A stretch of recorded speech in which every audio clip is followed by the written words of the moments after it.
কাদা রাব্বুকা আল্লা তা'বুদু ইল্লা ইয়্যা ওয়া বিল ওয়ালিদাইনি ইহসানা।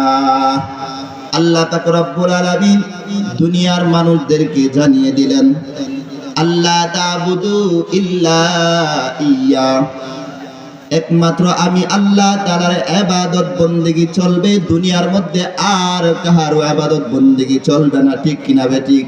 ঠিক। আল্লাহ বলেন একমাত্র দুনিয়াতে আমার ইবাদত বন্দেগী চলবে। আমি আল্লাহ তাআলা দুনিয়াতে মানুষ এবং জিন জাতিকে পাঠাইছি।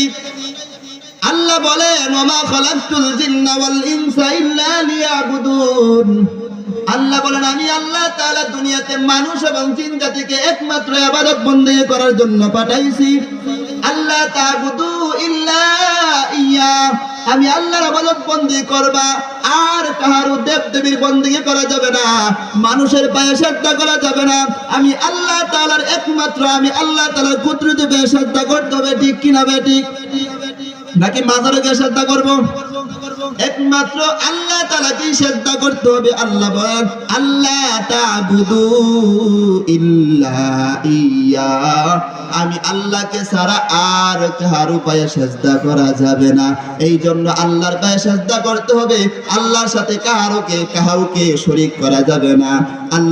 আল্লাহ পাক রব্বুল আলামিন সূরা লুকমানের মধ্যে বলতেছেন, ইয়া বুনাইয়া লা তুশরিক বিল্লাহ।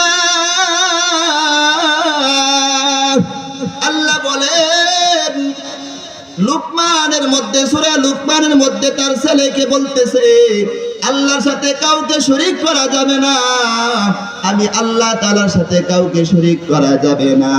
এই জন্য আল্লাহ তাআলা ইবাদত বন্দেগী করতে গিয়ে আল্লাহ তাআলার সাথে কাউকে শরীক করা যাবে না। যদি আল্লাহ তাআলার সাথে শরীক করো, আল্লাহ বলেন লা তুশরিক বিল্লাহ, আল্লাহ তাআলার সাথে শরীক করলে আল্লাহ তাআলা এই শিরক গুনাহ মাফ করবেন না। এই জন্য আল্লাহ তাআলার সাথে কাউকে শরীক করা যাবে